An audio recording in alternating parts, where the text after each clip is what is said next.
Bonjour à tous, c'est Zorkiller qui vous parle donc pour une nouvelle review vidéo.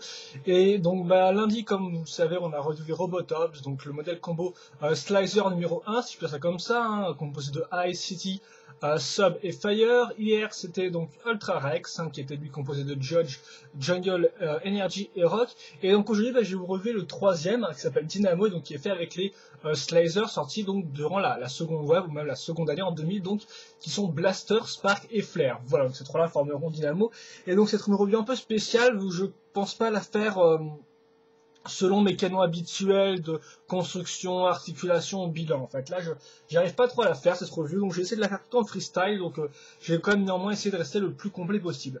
Donc Dynamo, les instructions déjà tout d'abord. Pour ceux qui veulent savoir, ne se trouvent ni dans Flare ni dans Spark, car vous n'avez aucune trace d'instruction de Dynamo.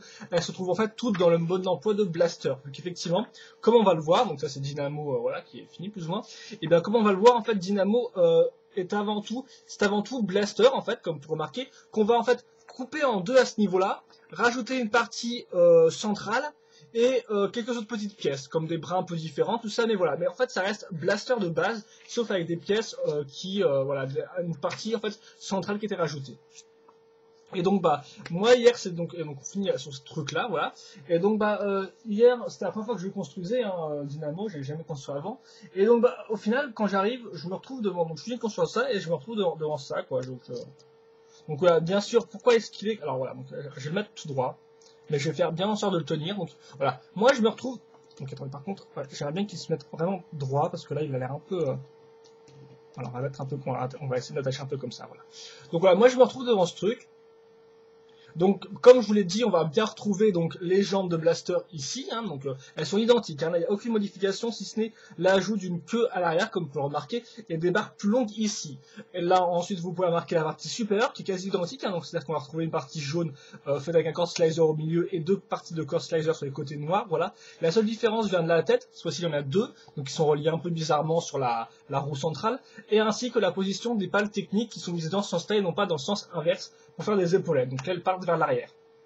Idem pour les breaks sont assez similaires mais qui ont des pièces normalement différentes. Et là, néanmoins, la plus grosse différence que vous pouvez remarquer, c'est qu'effectivement, eh bien, entre ces jambes qui sont totalement identiques et ce corps qui est assez similaire, eh bien, on va avoir cette espèce de gros machin ici qui sert de partie intermédiaire donc pour un peu élever le personnage tout maintenant. Et donc, voilà, je finis le montage là-dessus. Donc, je vous dis vite fait un temps à rendre, hein, hop là, comme ça. Je n'ai rien touché. Donc là, je vous montre vraiment comme il est de base à la fin, dans la dernière étape. Hein, quand Lego vous le file, vous le montre dans l'étape là. Et donc ma première impression, c'est qu'en fait, c'est un des pires modèles combo que je n'ai jamais monté. Hein, c'est vraiment un des pires que j'ai jamais monté. Pourquoi? Tout bêtement parce qu'il y a beaucoup de problèmes qui reviennent déjà de base en tel quel. Donc le premier problème qui est évident, c'est que vous savez peut-être que les jambes de Blaster, voilà, donc enfin les pieds sont faits avec des têtes de slicer, voilà, qui tiennent comme ça. Là. Comme pour voir, les articulations c'est un peu loose. Ce qui fait que déjà qu'il est assez imposable. Hein, regardez. Par exemple, j'ai laissé comme ça, là, voilà. Là il part en arrière, donc il va tomber. Là, il va partir en avant, donc il va tomber. Donc en fait, la seule position pour le stabiliser, c'est d'essayer de faire un truc un peu comme ça, donc de jouer sur les articulations, voilà, de faire en sorte de coincer cette partie-là au maximum, comme ça il tient. Mais bon, ça encore, c'est un défaut qui était déjà sur Blaster. Bon, ils l'ont pas réparé, ils ont pris identique les jambes, bon, ok, pourquoi pas. Mais surtout, le gros défaut, c'est cette espèce de machin là qui est au milieu, en fait, voilà. Cette espèce de truc qui ne ressemble à rien, et donc qui est fait, comme on peut remarquer, en fait, avant tout, j'explique un peu comment ça marche néanmoins. Hein. Donc on va retrouver des connecteurs violets qui seront accrochés à des jambes de slicer. Ces jambes-là seront accrochées à des connecteurs orange qui eux seront connectés à la partie supérieure du corps. Voilà. Donc ce qui fait qu'en fait le corps est en fait juste avec cette partie-là. Et en bonus en fait on a quoi? On a des connecteurs sur les côtés rattachés à des jambes avec des pales slicer sur les côtés et à l'arrière des pales techniques. Voilà. C'est tout. En fait c'est une espèce de partie décoration. Et donc ça ne ressemble à rien. Donc ça ne ressemble à rien de base. Et en plus, c'est super vite à ce niveau-là. Aussi, on pourra quand même noter. Regardez, là, il continue quand même de tomber, hein, donc il est vraiment pas super bien posé. Voilà, là, ça devrait aller. On peut aussi noter que oui, donc excusez-moi, on a cette partie-là ici, et on a aussi, ici on a rien, on a que dalle. Donc je me retrouve devant ça, donc je suis du genre, bon, ça va être un des pires combos que j'ai jamais monté avec les combos bioniques, voilà. Parce que pour les défauts que j'ai cités précédemment, hein, et que ça ne ressemble pas à grand-chose. Et après, donc je vais voir sur le wiki non officiel de Lego en fait, parce que dessus je me souviens avoir vu un poster avec Dynamo dessus qui avait l'air quand même beaucoup plus classe quand je l'ai vu la première fois. Et donc ça, j'étais un peu déçu quand j'avais vu le poster qui me semblait assez classe dans mes souvenirs et contrairement à ce que j'avais sous les yeux. Donc je vais le voir et en fait oui, le poster modifie deux trois petits trucs. Tout d'abord, l'ajout du disque jaune à ce niveau-là, qui permet de rendre la partie un peu moins vide, hein, même si c'est toujours aussi vide, hein, voilà, il n'y a pas à chipoter. Il y a aussi des disques aussi qu'on est censé mettre sur le lanceur, hein, mais ça je les ai pas mis sur le. Il n'y en avait pas sur les deux premiers modèles combo, donc j'essaie de pas les mettre ici. Tout bêtement, parce qu'en plus ils auraient tombé, donc c'est encore plus chiant à présenter. Et enfin, la partie plus intéressante, c'est qu'effectivement, cette partie-là, donc qui ne ressemble à rien, hein, qui était juste mise comme ça, telle quelle, hein, donc voilà, et bien là, elle a un peu plus de sens, vu que bah, le poster conseille de mettre ça comme ça, donc de relever, et de baisser ses pales ici. Voilà, comme ça. Et donc là, tout de suite, ça ressemble déjà un peu plus à quelque chose. Moi, personnellement, ça me fait penser à une espèce de... je suis pas sûr que ce soit un cobra, mais voilà, une espèce de serpent comme ça, avec une espèce de grande crête et tout, comme ça, qui redescend et tout. Donc déjà, ça me fait penser à ça. Vous montrer la queue que je vous ai parlé tout à l'heure. Voilà. Donc déjà, voilà. Donc là, finalement, après avoir après avoir fait un coup d'œil vissé sur le poster, je me retrouve avec ça. Donc tout, c'est quand même un peu mieux, voilà. Et donc, là, ça ne devient plus un des pires, si ce n'est le pire modèle combo que je n'ai jamais monté, mais ça devient une grosse déception. Pourquoi une grosse déception? Donc bah, je pense parce qu'il y a des bonnes idées, mais qu'au final, néanmoins, même si on a corrigé les petits problèmes ici et là, il y a des gros problèmes, hein. Donc je ne vais pas vous le cacher. En fait, je vais même vous dire tout de suite, comme ça, on aura fini avec ça. Le plus gros problème, c'est la posabilité du modèle. Déjà, on va dire que déjà niveau proportion, c'est assez ridicule, hein. Je veux dire, les jambes font ça et le corps fait ça. Donc niveau proportion, même si quand on regarde de face, au final, on voit bien qu'il y a une espèce de forme comme ça, un peu en 8, donc une espèce de forme assez humaine, hein, comme ça, voilà. Et bien, normalement, je veux dire, il y a les toutes petites jambes, quoi. Ils ont repris des jambes à identiques. Et là, voilà le problème, c'est qu'en fait, en reprenant les jambes à identiques, ils ont repris les mêmes défauts que Blaster. Donc comme je vous l'ai dit, le fait que les jambes tombent. Donc déjà, vous serez assez limité niveau pause, parce que pour le faire tenir debout, vous serez obligé de faire une pause de style, c'est-à-dire effectivement une jambe vers l'arrière et une jambe vers l'avant, hein, et faire bien en sorte qu'effectivement le pied slicer ici, donc la tête, fasse bien, voilà, soit à ce niveau-là, et non pas à ce niveau-là, sinon le truc va pivoter et tomber. Donc, faut faire en sorte de ça tout d'abord, et ensuite, la partie centrale qui déjà n'était pas gâtée parce qu'elle sort un peu nulle part, voilà, et que le design était pas génial de base, et bien il y a un problème, c'est qu'effectivement, ces connecteurs-là ont tendance à souvent s'écrouler comme ça. Donc là, voilà. Là, l'exemple parfait, c'est que j'essaie de monter ça comme ça, et après le truc, voilà, hop là, il tombe, voilà, tout seul. Voilà. Le truc n'arrête pas de s'affaisser comme ça, et donc voilà. Et donc après tout le modèle tombe, voilà. Et donc ça, c'est souvent c'est le genre de truc horrible en fait. Vraiment le truc le plus horrible qui peut arriver avec un Lego, c'est quand tout s'écroule sous vos yeux, quoi. Vous êtes comme ça, vous essayez de le poser, et puis là, il y a un petit truc qui gêne. Donc voilà, par exemple, vous essayez de poser les jambes en premier, hein, voilà. Vous essayez de poser les jambes en premier, puis après, le truc s'écroule sous vos yeux, puis après tout s'écroule et tout, et voilà, et c'est énervant. Donc bien sûr, ça peut aussi venir de l'accroche des bols jaunes, hein, s'ils sont vieux ou pas, bien sûr, voilà. Mais néanmoins, c'est une très mauvaise idée parce que voilà, tout bêtement, parce que le corps est relié sur des bols jaunes qui bougent, donc forcément, ça entraîne que ça peut tomber, quoi. Donc c'est assez hasardeux. Et donc c'est ça, voilà, c'est ça le plus gros problème avec ce modèle, c'est que la posabilité est nulle. En plus, donc, enfin, ouais, elle est médiocre. Elle est médiocre. Pour pas dire, qu'elle est non plus nulle, mais elle est médiocre. Voilà, le truc continue de tourner dans tous les sens, c'est assez énervant. Et donc là, sérieusement, je me force pas. Là, vraiment, voilà. Là, voilà. Donc là, on va poser, il va tenir.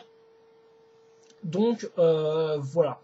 Donc, médiocre déjà au niveau de la posabilité pour avoir mis une espèce de partie articulée au niveau du centre. Déjà c'est nul. Idem pour les jambes qui sont reprises telles quelles. Donc en plus de faire une proportion tellement laide, hein, je veux dire mini-jambes et grand corps, bon après ça reste juste slicer, ça veut pas non plus avoir des trucs non plus incroyables à cette époque-là, mais même en plus de ce point de proportion, niveau posabilité c'est aussi assez affreux.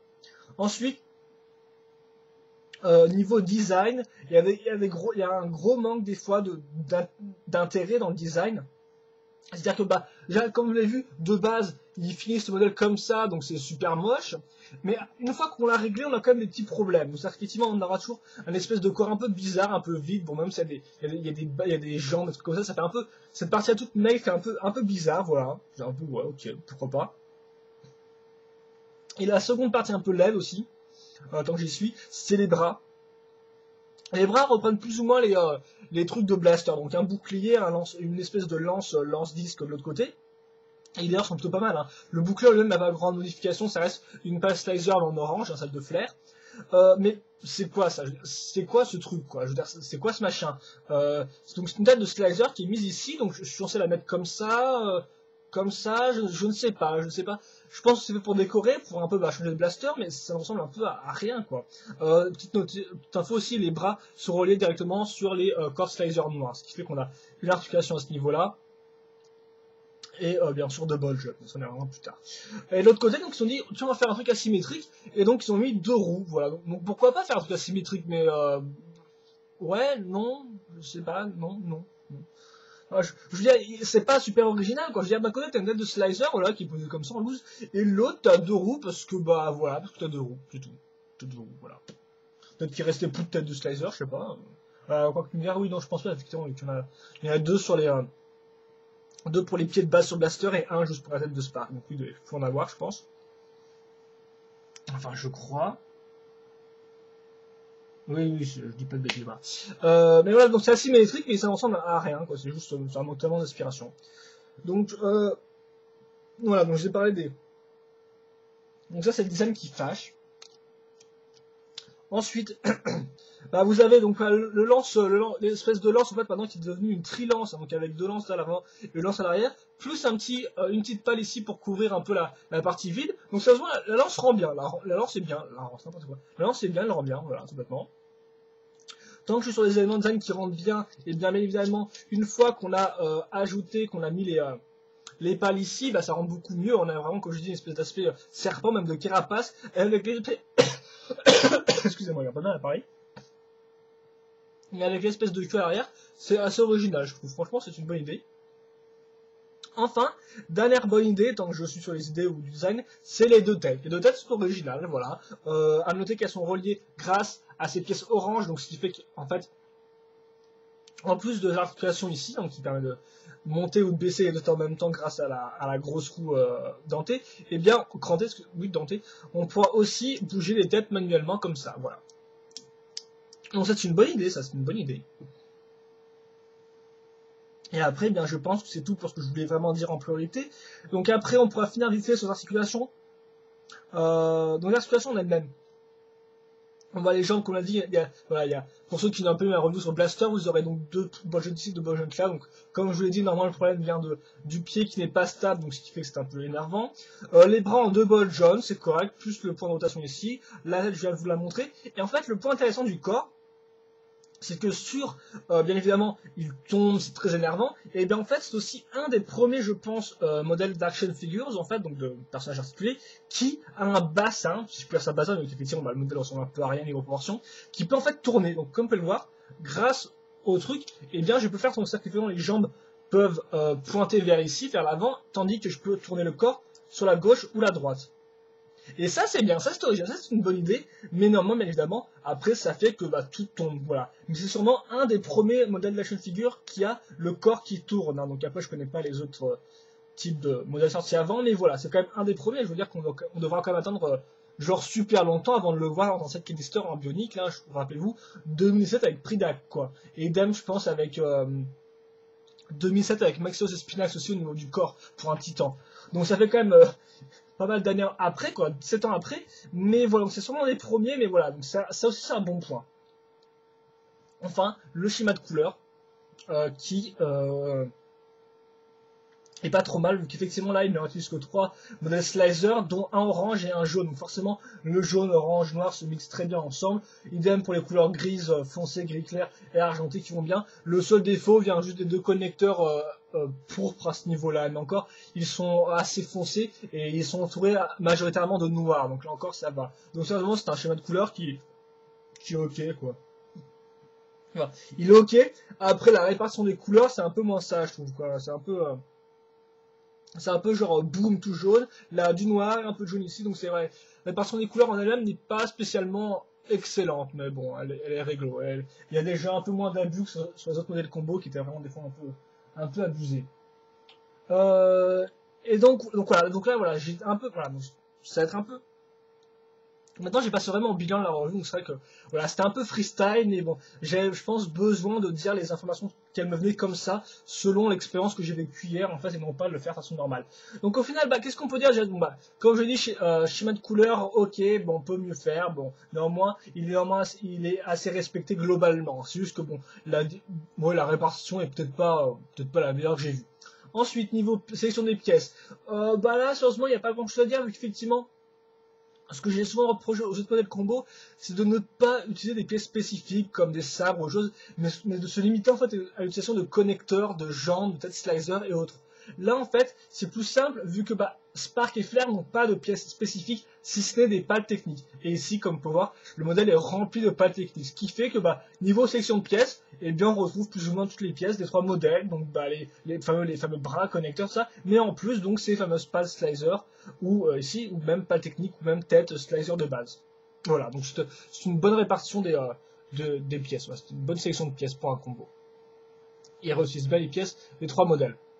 Ensuite, niveau construction, bah, comme j'ai dit, c'est 50% blaster, 50% modification, nouvelle partie, donc comme la partie centrale, ou les armes par exemple, ou même le dessus de la tête, mais bon, le reste, ça reste du blaster, donc bah, niveau construction, c'est... ouais, voilà quoi. Ouais, en fait, on va dire que c'est un peu mystérieux, parce qu'au début, on se dit genre, ah tiens, c'est marrant, on va reprendre Blaster, mais on va le modifier. Donc, comment on va le modifier? Qu'est-ce qu'on va ajouter? Donc, c'est vrai qu'effectivement, oui, c'est un peu intéressant de voir comment on va ajouter les pièces en elles-mêmes, mais après, la construction de ces parties-là n'est pas intéressante. Je vous dirais, là, c'est un assemblage de connecteurs et de trucs, bon, bah voilà, quoi. Hop. Donc bon, ensuite niveau design, eh bien comme on l'a vu, la proportion est carrément à côté de la plaque. Si on suit les proportions, si on suit le design final, c'est totalement l'EDOS. Donc au final, je dirais juste qu'il y a des bonnes idées. Les bonnes idées que je retiens de ce modèle, c'est les deux têtes, c'est original. L'arrière avec les pales comme ça, qui est vraiment très classe. Moi j'aime beaucoup les pales techniques de base, mais là vraiment, c'est vraiment comme je dis un peu serpent et tout, comme ça, ou même carapace, c'est vraiment très classe aussi. Le lance-truc ou le bouclier rentre bien, c'est pas exceptionnel mais ça rentre bien. Et voilà. Plus, niveau bonne idée, l'articulation au niveau du buste, bassin, appelez ça comme vous voulez, voilà. Et ça, en fait, c'est les bonnes idées que je retiens du modèle. Le modèle se différencie du fait de cette carapace-là, des deux têtes, et de l'articulation au milieu du bassin. Voilà, ça c'est les bons points. Mais les mauvais points qui font que tout est gâché, c'est la posabilité absolument affreuse du modèle. Et des fois, un manque d'inspiration, c'est flagrant pour, par exemple, le design des bras, ou même à reprendre identique les jambes. Au final, voilà, c'est ça, je veux dire. Ils reprennent identique les jambes, pourquoi pas, mais bon, ça n'arrange pas le modèle, même si ça le pourrit vraiment le modèle, en fait, en reprenant ce type de jambes-là, voilà. En plus de cette partie au milieu qui est un peu laidos et qui, voilà, voilà, donc bon. Donc bon, voilà. C'est vraiment mon bilan là-dessus, c'est que Dynamo, bah, ça aurait pu être un très bon modèle combo, mais au fait, c'est une grosse déception. Pourquoi? Parce que niveau posabilité, c'est totalement nul. Il arrête pas de se casser la tronche et qu'il y a des trucs, voilà, ça sent un peu le truc des fois fait par un stagiaire, quoi, ce modèle combo. Il y a des idées ici et là, et on peut se dire, ouais, putain, c'est vraiment chouette, les deux têtes, tout ça, mais au final, après, bah, non, voilà, c'est genre modèle, c'est genre la personne, vous avez envie de venir près d'elle en lui de, voilà, vous avez envie de venir près de la personne, elle vous fout un gros coup de poing dans la tronche, bah c'est pareil avec Dynamo, quoi, vous vous dites, vous avez envie d'aimer Dynamo parce qu'il a des bonnes idées, mais il vous fout un coup de poing dans la tronche, ou même des coups de 10 dans la tronche, parce que bah, lui vous aime pas, il a pas se péter la tronche, et voilà, je sais pas quoi dire, quoi, je veux dire, c'est qu'un jouet après, hein, je veux dire, bon, voilà, je fais pas taper une crise, mais bon. Néanmoins, voilà, j'étais vraiment déçu hier quand je l'ai monté, un peu moins déçu après quand j'ai changé les parties comme en achetant le disque, tout ça, mais toujours déçu parce que je me suis dit que ça aurait vraiment pu être un bon modèle combo. Voilà, c'est tout. Donc bah c'est tout pour Dynamo. Est-ce que je vous conseille de le monter? Bah oui, pourquoi pas, pour vous rendre compte à quel point il est imposable. Et néanmoins, vous pouvez quand même vous inspirer des idées comme les deux têtes, ou ça, qui peuvent être assez intéressantes. Voilà. Donc bah j'espère que vous aurez apprécié cette review, même si ça a été un peu freestyle comparé aux autres. Hein. Ça change aussi, vous me direz. Et donc moi, ben... Ouais, donc oui, j'espère que vous aurez apprécié la review et le modèle. Et donc moi, je vous dis à la prochaine donc, pour une autre review vidéo. Allez, à plus!